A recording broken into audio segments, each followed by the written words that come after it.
네, 오늘 말씀의 제목은 겸손이면 다 됩니다. 겸손이면 다 된다. 보통 우리는 이 겸손을 낮아짐이라고 표현을 하기도 하죠. 오늘 성경에도 너를 낮추시고 너를 낮추시기 위하여라는 단어가 계속 반복해 나왔습니다.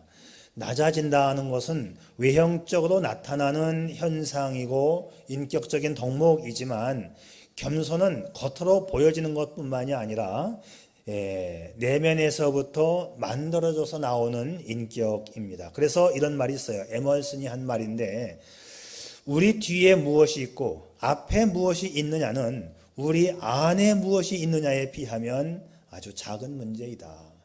우리 안에 있는 것이 중요하다는 말씀이에요. 내 안에 낮아짐의 인격이 형성되어 있지 않으면 절대로 낮아짐의 행동이 나올 수 없습니다. 그래서 겸손은 내면의 낮아짐으로부터 시작해서 겉으로 드러나는 현상이지요. 성경은 낮아지면 은혜가 있다, 겸손한 자에게 은혜를 주신다 말씀하고 있습니다. 겸손은요, 인간을 가장 품위 있게 만들어 줍니다. 우리는 이 겸손의 반대로 교만을 말합니다. 교만은 나를 자꾸 끌어올립니다. 나를 나타냅니다.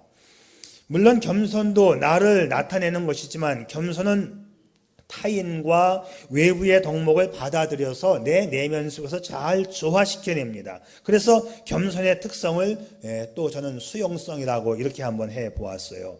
겸손하다는 것은 받아들이는 능력입니다. 타인의 것을 받아들이고 외부의 것을 수용하여 내면화해서 가장 보편타당한 모습으로 타인에게 덕이 되는 모습으로 투영되어지는 모습이 겸손의 모습이에요. 같은 원리로 우리의 일상생활에서 하나님의 음성을 받아들이고 그 말씀으로 내 내면의 인격이 만들어지는 인품, 그것이 바로 그리스도인의 인품입니다. 그래서 이 겸손의 가치는 참 아름답습니다. 외부의 조롱과 또 누군가의 망언을 듣고도 독선적이지 않습니다. 또는 외부의 칭찬과 누군가의 격려에도 전혀 우쭐대지 않습니다. 이게 겸손이에요. 인간의 가장 고귀한 가치는 그 어떤 종류의 것이든 다른 사람의 것을 받아들이고 수용하는 인품에서 고귀한 인격이 발휘됩니다.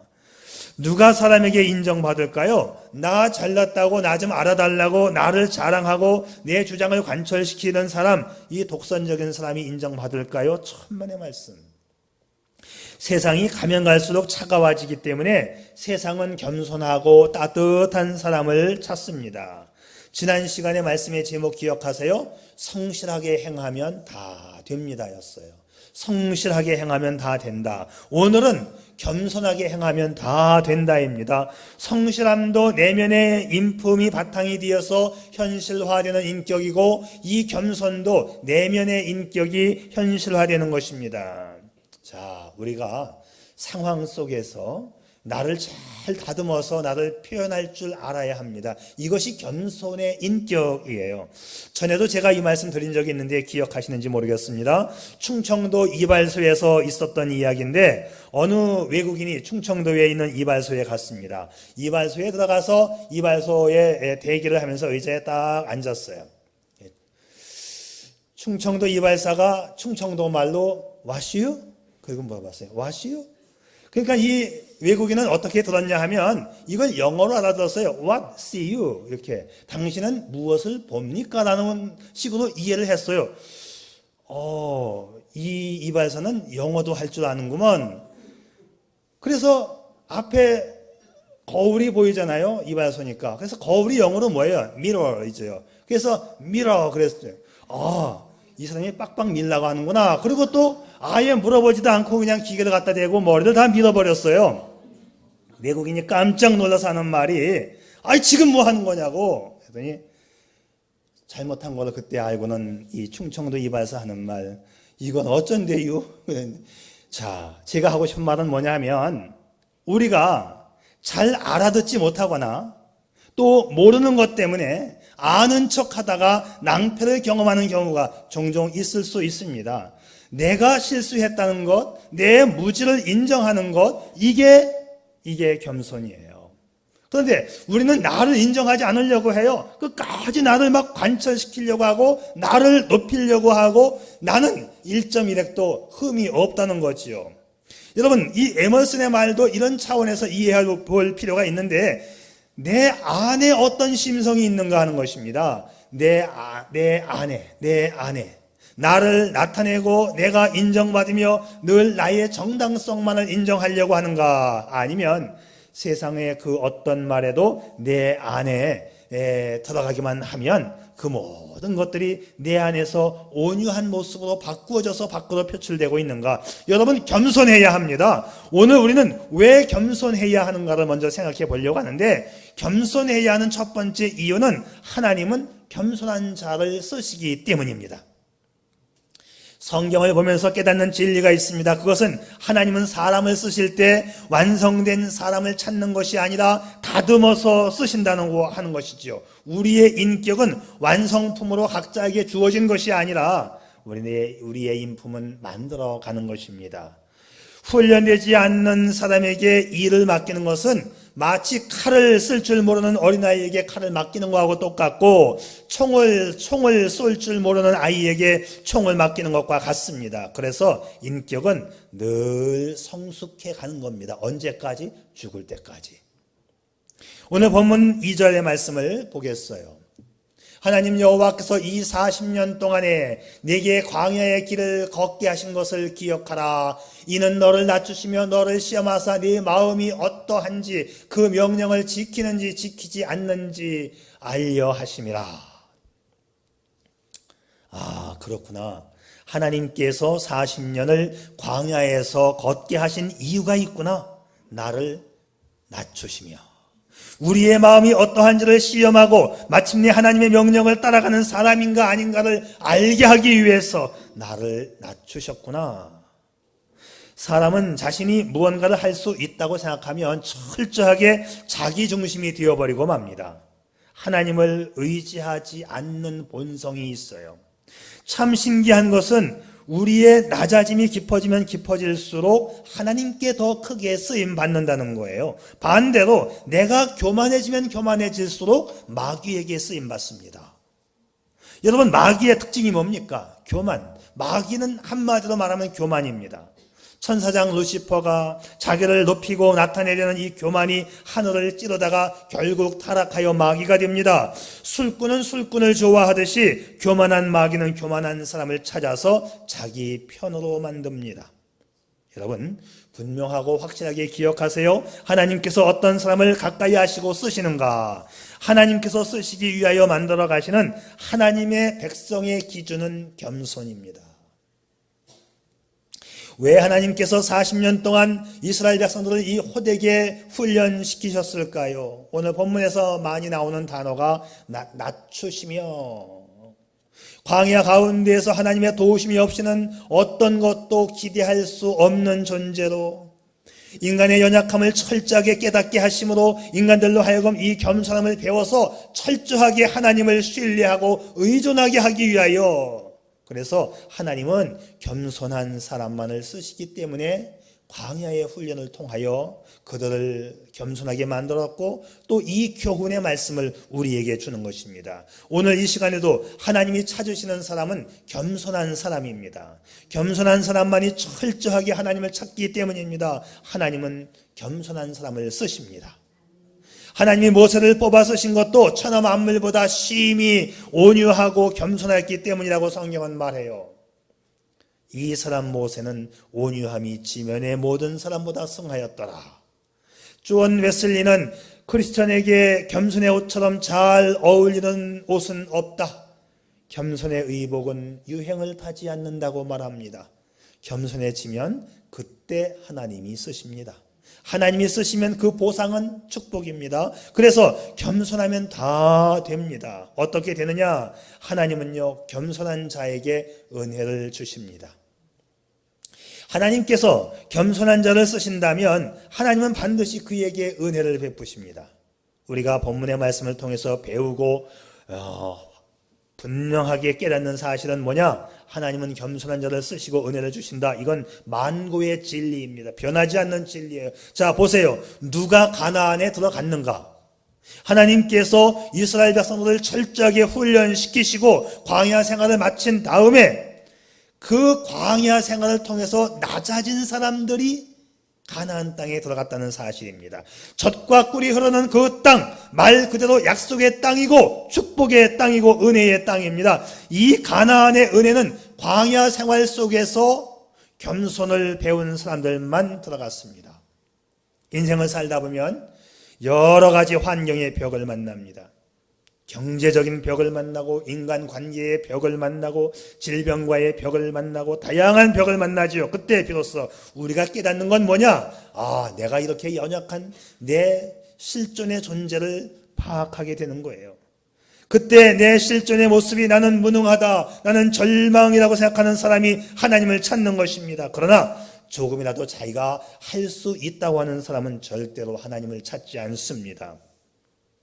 하나님이 아니고는 이 순간 죽을 수밖에 없는 이 존재, 하나님의 도움이 아니고는 내가 아무것도 아님을 고백하는 존재, 하나님의 임재 앞에서 나의 어떠한 권리도 주장하지 않는 존재, 그래서 하나님 앞에 엎드릴 수밖에 없는 존재가 되었을 때, 철저히 낮아지게 되었을 때, 그때 하나님이 쓰시고 하나님의 은혜가 임하는 것입니다.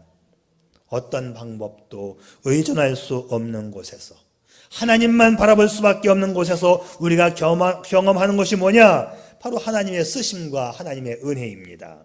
철저하게 낮아져서 이 겸손의 인격이 아니고는 안 되는 그 상황, 그때 하나님이 나를 쓰시고 하나님이 나에게 은혜를 주십니다. 성경의 증언을 한번 또 보겠습니다. 사람이 교만하면 낮아지게 되겠고 마음이 겸손하면 영예를 얻으리라. 하나님이 교만한 자를 물리치시고 겸손한 자에게 은혜를 주신다 했습니다. 철저하게 낮아져야 합니다. 어느 정도 낮아져야 하느냐? 그냥 나 죽었다 할 정도만큼 낮아져야 돼요. 그러면 멋있는 사람이 됩니다. 이야, 저분의 인품은 참 곱기도 하지. 그리고는 그냥 그분하고 말 한 번 더 하고 싶고 그분만 바라보아도 은혜가 되고, 이게 겸손의 은혜이고 겸손의 축복입니다. 하나님은 이런 사람을 쓰시고 이런 사람에게 은혜를 주십니다. 말로는 어느 누구에게도 접은 적이 없는 할머니가 있었어요. 소위 말하는 말빨 센 할머니였는데요. 자, 그런데 이 집에 아주 똑똑한 며느리가 들어가게 되었어요. 많은 사람들이 저 며느리는 이제 죽었다라고 말을 했습니다. 근데 어찌된 일인지 집안이 조용해요. 시어머니 저분이 저럴 분이 아닌데 왜 저렇게 조용하지? 며느리가 들어올 때에 시어머니가 벼르고 별렀습니다. 며느리를 처음부터 확 잡지 않으면 큰일 나니까 초장에 잡아야 한다. 단단히 마음을 먹었습니다. 그래서 처음부터 시집살이를 시키는데 생트집을 잡고 일부러 모욕도 막 주었습니다. 그런데 전혀 요동하지 않습니다. 왜냐하면 며느리는 그때마다 시어머니의 발밑으로 내려갔기 때문입니다. 한 번은 시어머니가 느닷없이 친정에서 그것도 안 배웠냐? 이렇게 말을 하니까 생트집을 잡았지만 며느리는 공손하게만 합니다. 제가 아무리 친정에서 배웠다 해도 시집 와서 어머니께 배우는 것만 하겠어요. 모르는 것은 자꾸 가르쳐 주시고 나무라 해주시면 좋겠어요, 어머니. 머리 숙이면서 배우겠다는데 시어머니가 할 말이 없습니다. 또 한 번은 그것도 모르면서 대학 나왔다고 얘기하냐? 공연히 며느리에게 모욕을 줍니다. 그렇지만 며느리가 또 웃으면서 말합니다. 요즘 대학 나왔다고 해봤자 옛날 초등학교 나온 것만도 못해요, 어머니. 매사에 이런 식이니까 시어머니가 아무리 소리 질러도 그 집안에 소리가 안 나요. 무슨 말대꾸라도 해야 큰 소리치고 나무라겠는데 이건 뭐라고 한마디 하면 그저 시어머니 발밑으로 들어가니까 불안하고 피곤한 것은 여전히 시어머니입니다. 사람이 그래요. 저쪽에서 내려가면 이쪽이 불안하게 되고 이쪽에서 내려가면 반대로 저쪽에서 불안하게 되는 겁니다. 그러니까 먼저 내려가는 사람이 결국은 이기는 거예요. 사람이 올라가려고 하니까 서로 피곤한 거죠. 나중에 시어머니가 그러더랍니다. 너에게 졌으니 모든 일을 네 마음대로 하거라. 시어머니는 권위와 힘으로 며느리를 잡으려고 했지만 며느리가 겸손으로 내려가니까 아무리 어른이라고 해도 겸손에는 이길 수가 없는 겁니다. 겸손이 이겼어요. 겸손이 은혜 받는 비결입니다. 성경은 이렇게 얘기하지요. 그러므로 하나님의 능하신 손 아래에서 겸손하라. 때가 되면 너희를 높이시리라. 여하튼 나를 높여서 좋아질 것은 1%도 없습니다. 낮추세요. 겸손하세요. 겸손하면 다 됩니다. 그런데 내려간다는 것이 이게 참 어렵습니다. 어떤 때는 내려간다는 것이 그 알량한 자존심 때문에 죽기보다도 더 힘들 때가 있습니다. 그럼에도 불구하고 이 세상에 겸손보다 더 아름다운 건 없어요. 내려가면 내려갈수록 내려가면 이미 올라간 거예요. 내려간 것이 올라간 겁니다. 내려갈 수 있는 마음이 행복한 마음인 것을 믿으시기를 바랍니다.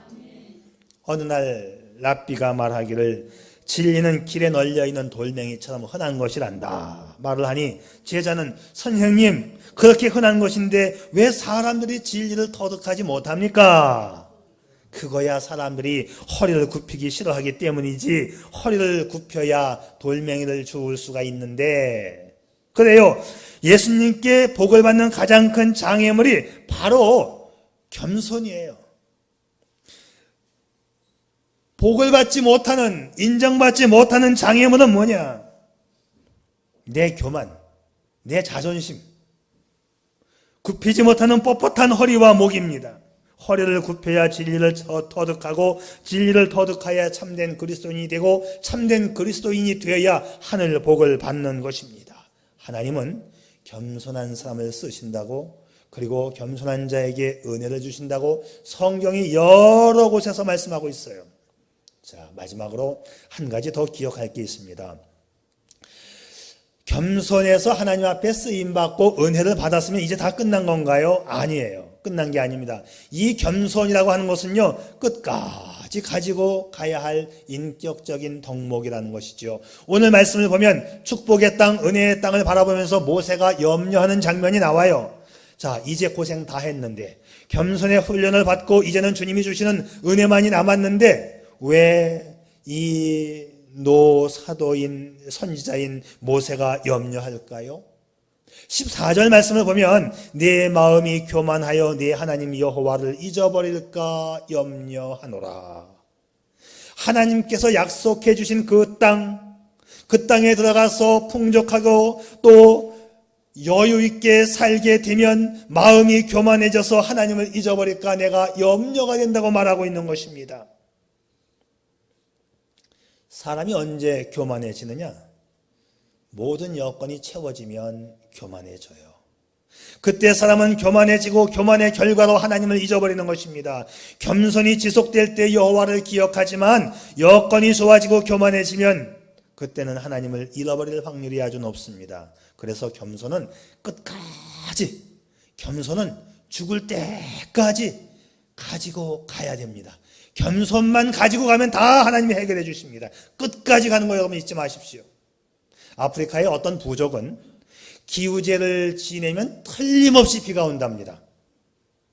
그들이 기도해서 비가 올 확률은 100%라는 거예요. 아니, 어떻게 미개한 우상을 섬기고 이 자연신을 숭배하는 아프리카 부족들이 기도했는데 응답 확률 100%인가? 이유를 들어보니까 그럴듯합니다. 그들은 비가 올 때까지 기도한답니다.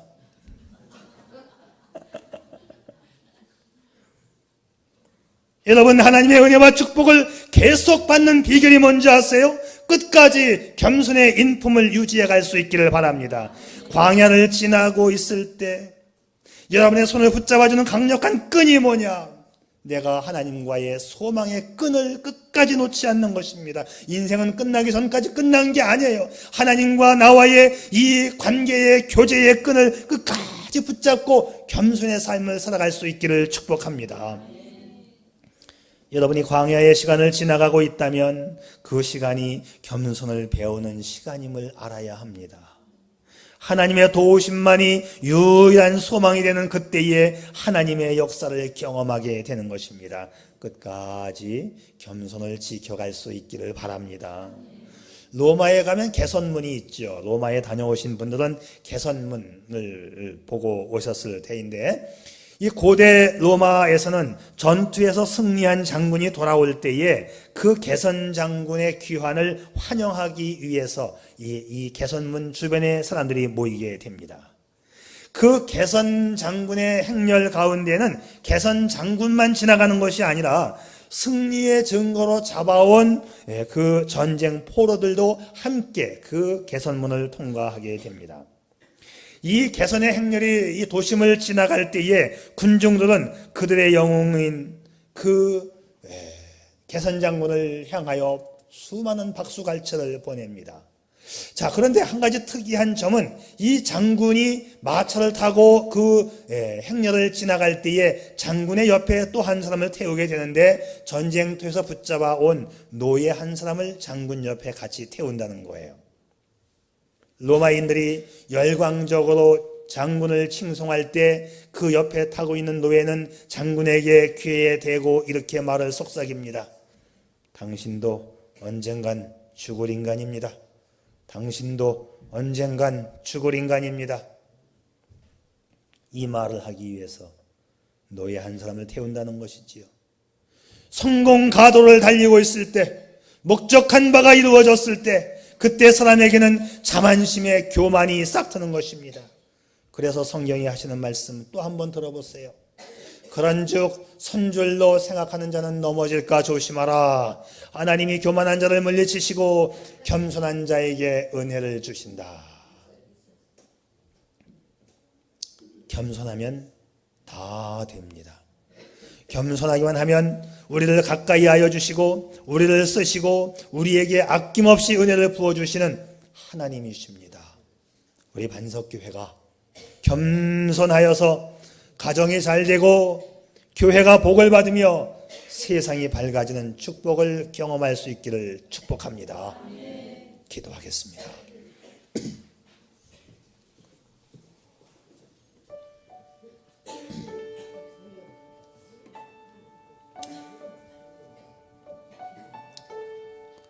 어느 무신론자의 기도. 제가 이 어느 무신론자의 기도라고 하는 시 한 편을 읽어 드리겠습니다. 하나님, 당신의 제단에 꽃 한 송이 바친 적이 없으니 절 기억하지 못하실 것입니다. 그러나 하나님, 모든 사람이 잠든 깊은 밤에는 당신의 낮은 숨소리를 듣습니다. 그리고 너무 적적할 때 아주 가끔 당신 앞에 무릎을 꿇고 기도를 드립니다.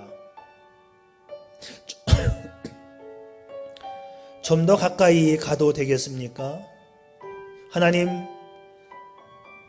당신의 발끝을 가린 성스러운 옷자락을 이 때 묻은 손으로 조금 만져봐도 되겠습니까?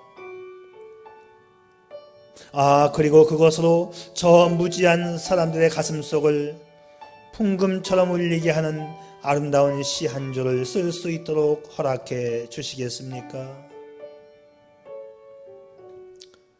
그는 자신을 무신론자라고 말했지만 얼마나 하나님 앞에 겸손한 자인지요.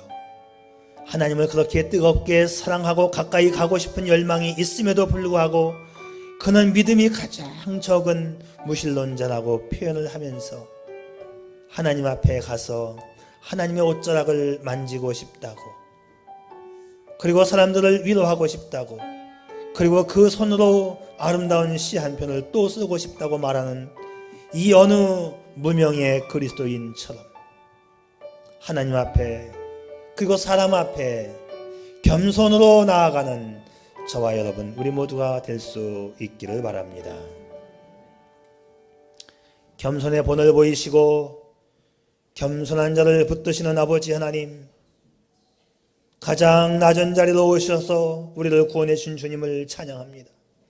겸손하신 주님을 더 닮기 원하고 내 중심에 주님의 겸손이 있기를 원합니다. 오늘도 겸손을 잃지 않게 인도해 주시고 하나님을 하나님으로 인정하는 삶을 살게 해 주옵소서. 오늘도 겸손한 자를 찾으시고 은혜 주시는 우리 구주 예수 그리스도의 이름으로 기도드립니다. 아멘.